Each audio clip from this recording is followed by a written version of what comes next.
नमः शिवाय। स्वागत है आपका इस चैनल में। अगर अभी तक चैनल को सब्सक्राइब नहीं किया है तो सब्सक्राइब करिए, जिससे फ्यूचर में आने वाले वीडियोस का अपडेट आपको मिलता रहे। 4 महीने जब शनिदेव वक्री होंगे तो हमारी लाइफ में इन सब चीज़ों पे बहुत ज़्यादा इफेक्ट पड़ेगा।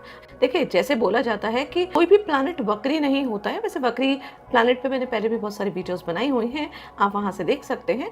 लेकिन ऐसा होता है कि जब किसी प्लानट अर्थ और सूर्य के बीच में एक विशेष दूरी होती है तो वो प्लैनेट हमको वक्री प्रतीत होता है, स्तब्ध प्रतीत होता है, मार्गी प्रतीत होता है। और जब भी शनिदेव वक्री होते हैं तो इनका बहुत ज़्यादा इफेक्ट हम लोग की लाइफ में पड़ता है, क्योंकि Shanidev, Saturn is the slowest moving planet, वो एक राशि में 2.5 साल तक रहते हैं। तो जब ये वक्री होते हैं तो और ज़्यादा इनकी जो पावर है एक्सट्रीम हो जाती है, बहुत ज़्यादा पावरफुल हो जाती है। तो इनसे रिलेटेड जितनी भी चीज़ें हैं उस पर हम लोग की लाइफ में बहुत ज़्यादा इफेक्ट पड़ता है। और साथ ही में इस टाइम जब शनिदेव वक्री हो रहे हैं तो बहुत ज़्यादा इफेक्ट इसलिए पड़ेगा क्योंकि शनिदेव 2 नक्षत्रों में वक्री होंगे। सबसे पहले तो शनिदेव जो है वो रेवती नक्षत्र में, जो कि 27 नक्षत्रों में सबसे आखिरी नक्षत्र है।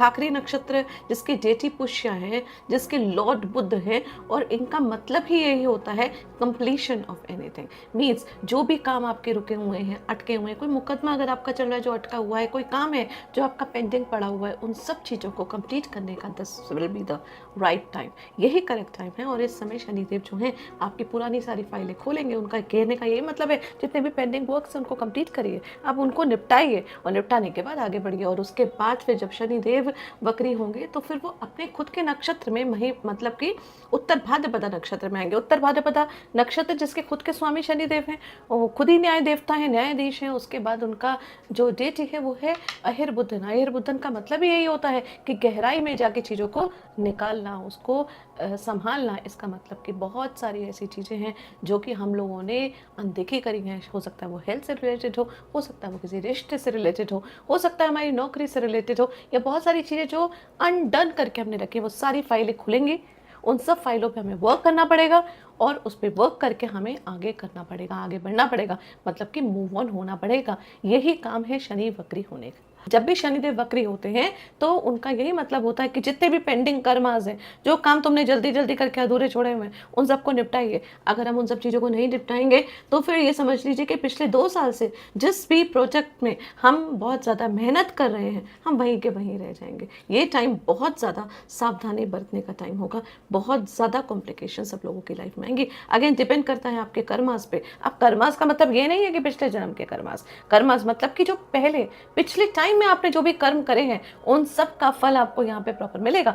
इट डजंट मीन कि शनिदेव से डरने की रिक्वायरमेंट है, सिर्फ आपको अपने सारे कामों पे दोबारा रीचेक करने की रिक्वायरमेंट है। एक एग्जामिनर है जो आपके जो पेपर्स हैं जिसमें आपको ऑलरेडी मार्क्स मिल चुके हैं उनको दोबारा निकलवा रहा है और उसको चेक कर रहा है। आप चेक करने के बाद वो एक बार रीचेकिंग करेंगे और फिर देखेंगे एग्जैक्टली आप कौन से मार्क्स को डिजर्व करते हैं, और फिर आपको मार्क्स मिलेंगे। और उसके बाद शनिदेव जो हैं वो मार्गी होकर आगे बढ़ेंगे और आपको फलों की प्राप्ति होगी। इस टाइम बहुत सारे लोगों की लाइफ में बहुत उथल पुथल होगी। जॉब से रिलेटेड बहुत उथल पुथल होगी, रिश्तों से रिलेटेड बहुत उथल पुथल होगी, आपके फिनेंसेस से रिलेटेड बहुत ज़्यादा उथल पुथल होगी। तो उन सब चीज़ों में आपको संयम रखने की रिक्वायरमेंट है। ये 4 महीने ना, एक तरीके से मैं यही बात बोलूँगी, आपके प्लानिटरी पोजीशंस जो भी हों, आपकी कोई भी राशि, कोई भी असेंडेंट हो, आपके शनिदेव कहीं पे भी बैठे हुए हों, और साथ में अगर आपकी 7.5 चल रही है, जैसे कि कुंभ राशि, मेष राशि और मीन राशि की 7.5 चल रही है, और साथ ही में ढैया चल रही है धनु राशि की, और कंटक चल रहा है सिंह राशि का, उन लोगों को बहुत ज़्यादा इफेक्ट पड़ेगा उनकी लाइफ में।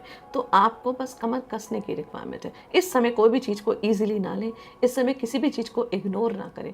ये टाइम है हर चीज़ को पकड़ के ध्यान से मैच्योरिटी में लेकर आना, अपनी लाइफ को डिसिप्लिन बनाना।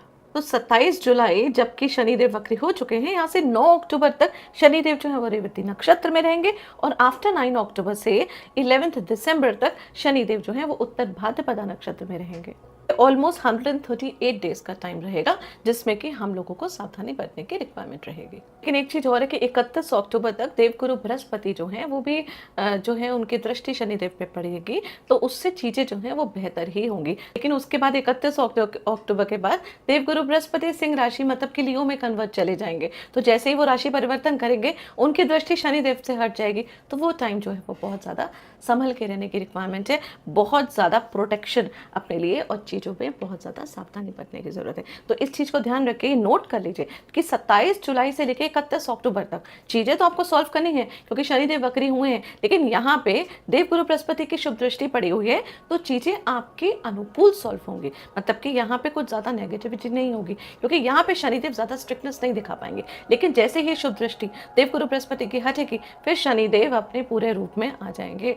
के बाद है ना, एक तरीके से देखा जाए 31 अक्टूबर से 11 दिसंबर तक का जो टाइम है, वो ये जो 6 हफ्ते हैं, इसमें हम लोग को ज़्यादा अलर्ट रहने की ज़रूरत है। मतलब कि जो वक्री शनि का जो एक्चुअल इफेक्ट पड़ेगा ना, वो इस टाइम ज़्यादा प्रोमिनेंट रहेगा, क्योंकि देवगुरु बृहस्पति की दृष्टि नहीं होगी। इसके साथ साथ है ना, 9 से 10 दिन दिसंबर के ऐसे रहेंगे जो काफ़ी क्रूशियल रहेंगे, जिसमें हम लोग को बहुत ज़्यादा अलर्ट रहने की रिक्वायरमेंट है। मतलब ये तो बिल्कुल क्लियर है कि 10-11 दिन में कोई भी तरीके का प्रोजेक्ट है तो उसको अवॉइड करिए, कोई भी काम है तो उसको अवॉइड करिए, कोई भी सिचुएशन है जो कि आपको चेंज करना है, कोई प्रॉपर्टी लेनी है, सब कुछ लेना है, तो उन सब चीज़ों को थोड़ा रोक दीजिए, स्टॉप कर दीजिए। उन सब चीज़ों को जो भी प्रोसेस करना है, बेटर है वो 13 दिसंबर के बाद करिए, 13 दिसंबर 14 दिसंबर के बाद करिए, ये 9-10 दिन। क्योंकि ऐसा होगा ना कि 5 दिसंबर को राहु देव जो है वो कुंभ राशि को छोड़ के मकर राशि में चले जाएंगे, तो एक बहुत बड़ा परिवर्तन होगा।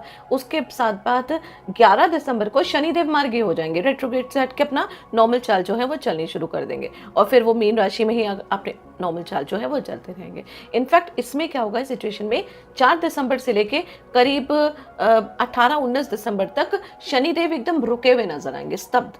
उसके साथ साथ देवगुरु बृहस्पति जो है 16 तारीख को वक्री हो जाएंगे।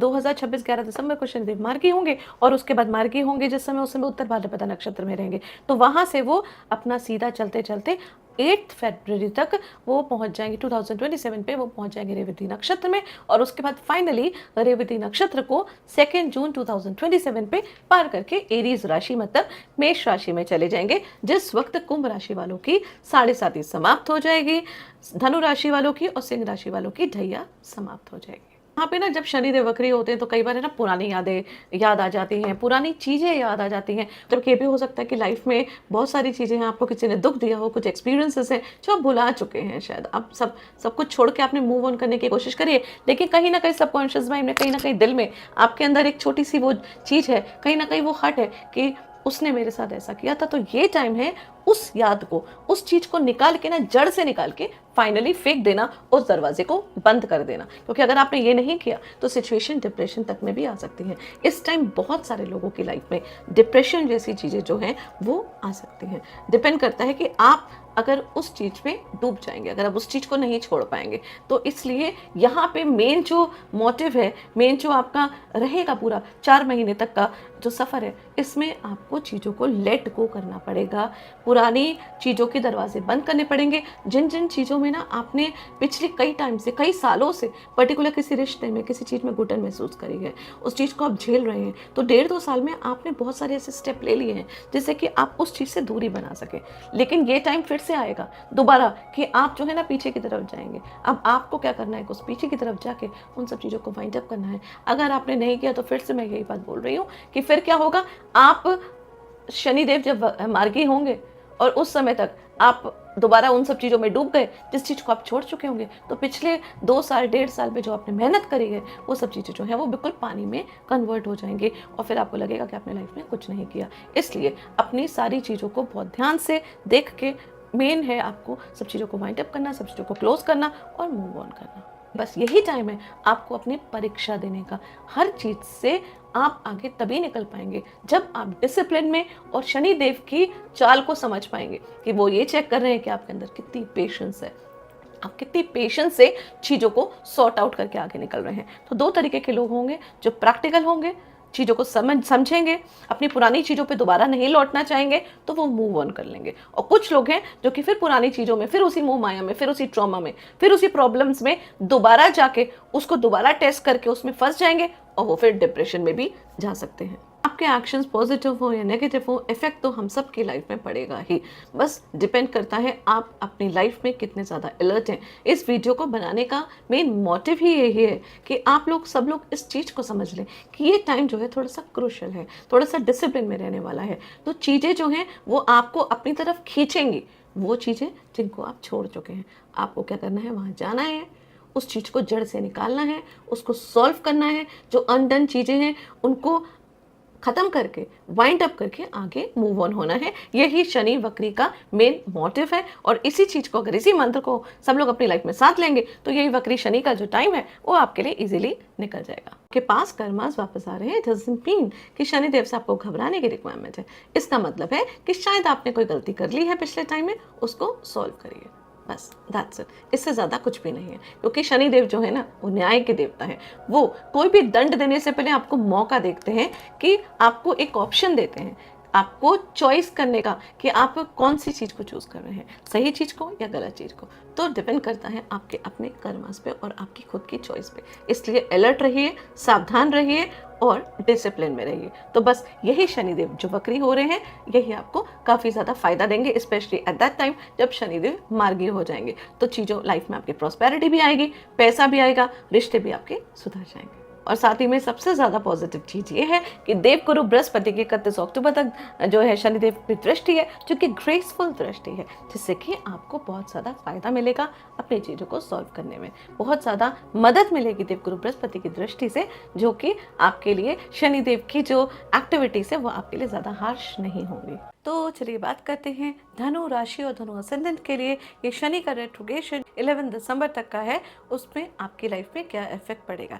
देखिए, इस वीडियो को आप चंद्र राशि और असेंडेंट दोनों के हिसाब से देखिएगा। मतलब कि आपकी कुंडली में अगर 9 नंबर में चंद्रमा बैठा है तो आपकी धनु राशि है, मींस सेजिटेरियस साइन है। और अगर आपकी कुंडली में फर्स्ट हाउस में 9 नंबर लिखा है तो आपका सेजिटेरियस असेंडेंट है, मींस धनु लगन है। अगर दोनों के हिसाब से आप देखेंगे और दोनों को क्लब करके देखेंगे तो आपको एक्यूरेसी ज़्यादा पता चलेगी।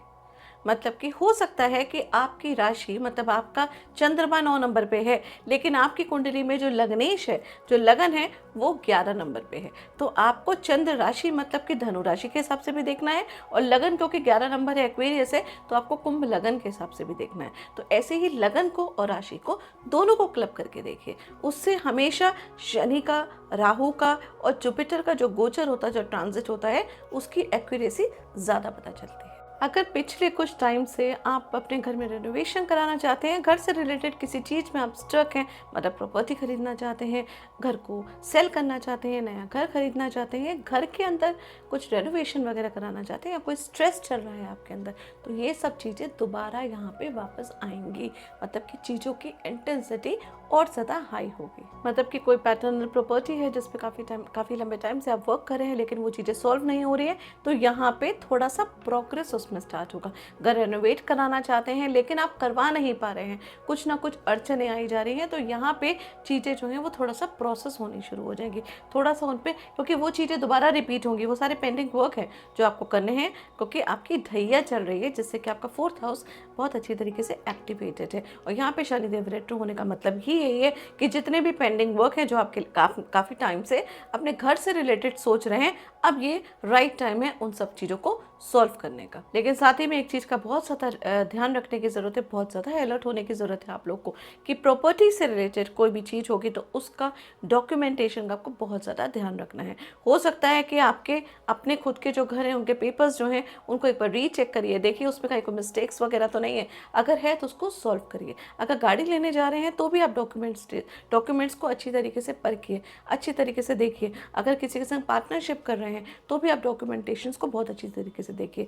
4th हाउस से रिलेटेड जितनी भी चीज़ें हैं, उन सब चीज़ों से रिलेटेड जितने भी डॉक्यूमेंट्स, एग्रीमेंट्स हैं, उनको अच्छी तरीके से परखिए। स्पेशली अगर पैटर्नल प्रॉपर्टी से रिलेटेड कोई चीज़ है तो वो सब चीज़ों में मूवमेंट होगा, वो सब चीज़ें आपके लाइफ में थोड़ा सा और प्रोग्रेस होंगी, वो सब चीज़ों का काम होगा। लेकिन साथ ही में आपको उन सब चीज़ों को इम्प्रूव करने की बहुत ज़्यादा रिक्वायरमेंट है। और सब चीज़ों को करके ना, सब चीज़ों को देख के, इन सब चीज़ों का होमवर्क करके रखिए। मतलब कि आपको प्रोसेस में कोई भी चीज़ नहीं करनी है, लेकिन सबका होमवर्क करके रखना है। पीछे जितनी भी चीज़ें हैं उन सबको सॉर्ट आउट करके रखना है, और सॉर्ट आउट करके रखने के बाद प्रोसेस जो है वो दिसंबर के बाद ही करना है, जब शनिदेव जो है वो मार्गी हो जाएंगे। अगर फैमिली में कोई स्ट्रेस चल रहा है, फैमिली में कोई मिसअंडरस्टैंडिंग चल रही है, तो देखिएगा धीरे धीरे ये वाले टाइम में आपके फैमिली में हीलिंग होनी शुरू हो जाएगी। मतलब कि चीज़ें जो है वो मिसअंडरस्टैंडिंग धीरे धीरे खत्म होनी शुरू हो जाएंगी। घर में किसी भी तरीके की कोई पुरानी बातें, कोई मिसअंडरस्टैंडिंग चल रही है आपके फैमिली मेम्बर्स के किसी के भी बीच में, तो उनको अनदेखा ना करें। ये राइट टाइम है, उस चीज़ पे बात करें, कम्युनिकेट करें और चीज़ों को सॉर्ट आउट करें और फिर उसको ख़त्म करें। और अपनी माता की हेल्थ का स्पेशल आपको ध्यान रखने की ज़रूरत है। अगर उनकी हेल्थ से रिलेटेड किसी भी तरीके का इशू है, उनका मेडिकल चेकअप है, उनकी मेडिसिन है, उन सब चीज़ों को बहुत ज़्यादा अलर्ट होकर आपको यहाँ पे ये वाली जो लाइन है इस पर आपको ध्यान रखने की ज़रूरत है। 138 डेज अगर कोई लीगल मैटर्स हैं, किसी भी तरीके का कोई इशू है, कोई मेंटल स्ट्रेस है, तो देखिएगा धीरे धीरे आपको इन दिनों चीज़ों में आराम मिलना शुरू हो जाएगा। कोई मेंटल स्ट्रेस आपका काफ़ी लंबे टाइम से चल रहा है तो आपको यहाँ पे अपनी लाइफ में थोड़ा सा सुकून मिलना शुरू हो जाएगा। अगर ऑफिस में काफ़ी लंबे टाइम से पॉलिटिक्स चल रही है तो देखिएगा आपको यहाँ पे थोड़ा सा राहत मिलनी शुरू हो जाएगी। लेकिन एक चीज़ का और ध्यान रखिएगा, इस समय करियर में आपकी रिस्पॉन्सिबिलिटीज़ बहुत ज़्यादा बढ़ेंगी। हो सकता है कि आपका जो वर्क है शायद वो 6 घंटे का है, मतलब 6 घंटे में आप वो काम कर सकते हैं, लेकिन शायद आपको 14 घंटे का काम करना पड़े। मतलब हो सकता है कि आपको डबल ट्रिपल काम करना पड़े। इस तरीके की रिस्पॉन्सिबिलिटीज़ आपके मन में रहेगी और इस बीच आपको बहुत बार ये भी मन में आएगा कि आप उस पर्टिकुलर जॉब को छोड़ के कहीं और अप्लाई करें। इसमें आपको बहुत ज़्यादा सतर्क रहने की ज़रूरत है। जो भी रिस्पॉन्सिबिलिटी मिले उसे बखूबी निभाइए, उसी पे काम करिए, क्योंकि जहाँ आप उस पर काम करेंगे तो एक टाइम के बाद, टाइम पीरियड के बाद, स्पेशली दिसंबर के बाद आपके बॉसेस वगैरह जो हैं वो रिकॉग्नाइज करेंगे, वो आपको अप्रिशिएट करेंगे और यहाँ पे उसके बाद आपको प्रमोशन, इंक्रीमेंट दोनों मिल सकता है। लेकिन यहीं पे अगर आपका मन भटकेगा और आप कहीं और स्विच करना चाहेंगे तो वो आपके लिए जो है वो नेगेटिव में आ जाएगा और बाद में आपको रिग्रेट होगा। मतलब कि कुछ भी अगर आपको करना है, आपको जॉब चेंज करनी है या यहीं पे जहाँ पे आप जॉब करते हैं या काम करते हैं वही करना है, उस पर होमवर्क करके रखें, बट प्रोसेस में कोई भी चीज़ जो लानी है वो दिसंबर तक लाइएगा, उसके बाद ही लाइएगा। हो सकता है कि दिसंबर तक आपका खुद का ही मूड चेंज हो जाए, क्योंकि चीज़ें काफ़ी हद तक बदल जाएंगी तब तक। तो बहुत बार आपको लगेगा कि नौकरी चेंज कर लें, बहुत बार आपको लगेगा बिजनेस पार्टनर को मैं चेंज कर लूँ, इस पार्टनर के साथ मेरी जो है वो ट्यूनिंग नहीं बैठ कर रही है, क्योंकि रेट्रोग्रेड शनि आपको इम्पल्सिव डिसीजन लेने के लिए मजबूर करेगा। बस यहीं पे आपको पेशेंस रखने की रिक्वायरमेंट है। आपको कोई भी डिसीजन इस टाइम नहीं लेना है। अगर मन में आपके आ भी रहा है तो सिर्फ अंदर तक रखिए, उसको सोच के रखिए, उस पर होमवर्क करके रखिए, चाहे वो रिश्ता हो, चाहे वो नौकरी हो, चाहे वो बिजनेस हो, या फिर कुछ बहुत बड़ा आप सोच रहे हैं अपनी लाइफ में परिवर्तन करना। और प्रोसेस में आप तभी करिएगा जब शनिदेव जो है वो मार्गी हो जाएंगे। 11 दिसंबर को शनिदेव मार्गी हो जाएंगे, but I suggest you at least 18 दिसंबर के बाद ही चीज़ों को प्रोसेस में करिएगा, तो आपके लिए चीज़ें फेवरेबल रहेंगी, नहीं तो आपको रिग्रेट ही होगा। एक चीज़ का ध्यान रखिएगा, इस टाइम आपके एक्सपेंसेस भी बढ़ेंगे, तो एक सिंपल सी बात है, खर्चे बढ़ेंगे तो मतलब पैसे भी आएंगे, तो खर्चे आपके इंक्रीज होंगे और फाइनेंशियली भी आपको बेनिफिट होगा। तो अपने खर्चों को कंट्रोल करिए और जो फाइनेंशियली आपको फ़ायदा हो रहा है उसको इन्वेस्टमेंट में कहीं पे लगाइए। अगर आप अपने रिलेशनशिप में मैरिज करना चाहते हैं, काफ़ी लंबे टाइम से किसी के बारे में सोच रहे हैं, उसको अपना पार्टनर बनाने का सोच रहे हैं, तो फिर आप अकेले डिसीजन लीजिए, नहीं मत लीजिए। अपनी फैमिली को उसमें इन्वॉल्व करिए, अपनी फैमिली को मनाने की कोशिश करिए, अपनी फैमिली को उस तरफ पॉजिटिव लेके जाने की कोशिश करिए। आप अपनी फैमिली को जब मना लेंगे, उसके बाद जब इस चीज़ को प्रोसेस में करेंगे तो आपके लिए चीज़ें ज़्यादा फेवरेबल रहेंगी।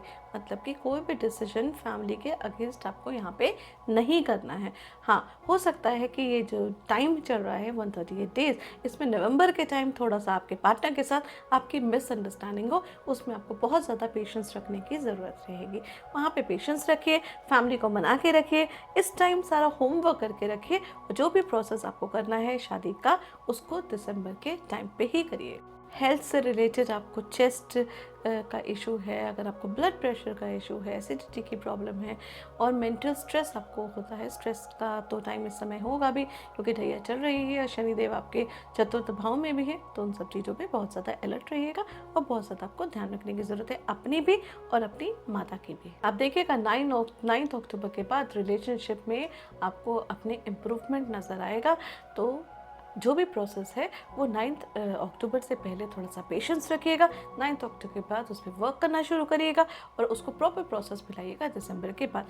ये डेफिनेटली आपको यहाँ पे काफ़ी ज़्यादा फ्रूटफुल रहेगा। और नवंबर का जो टाइम है उसमें, जो स्टार्टिंग का जो टाइम है उसमें आपको बहुत ज़्यादा अलर्ट रहने की ज़रूरत है। अपना व्हीकल चलाते समय ध्यान रखिए, कहीं पर अगर आप ट्रैवल वगैरह कर रहे हैं तो उसमें आपको ध्यान रखिए। हो सकता है कि आपकी कोई चीज़ चोरी हो जाए, तो इसलिए आपको बहुत ज़्यादा अलर्ट रहने की ज़रूरत है। अपनी ज्वेलरी वगैरह का बहुत ज़्यादा ध्यान रखिए और अपनी हेल्थ का आपको उस टाइम काफ़ी ज़्यादा ध्यान रखने की ज़रूरत है, specially first week of November का जो टाइम रहेगा उस समय। और जैसे 4 दिसंबर से 18 दिसंबर तक का मैंने आपको टाइम बताया कि इस समय शनिदेव स्तब्ध रहेंगे। तो आप इस समय ना कोई प्रॉपर्टी से रिलेटेड, मैरिज से रिलेटेड या किसी कोई काम आप स्टार्ट करना चाहते हैं तो उससे रिलेटेड कोई भी बड़ा डिसीजन मत लीजिएगा। डिसीजन जो भी है 18 दिसंबर के बाद लेंगे तो आपके लिए ज़्यादा फेवरेबल रहेगा।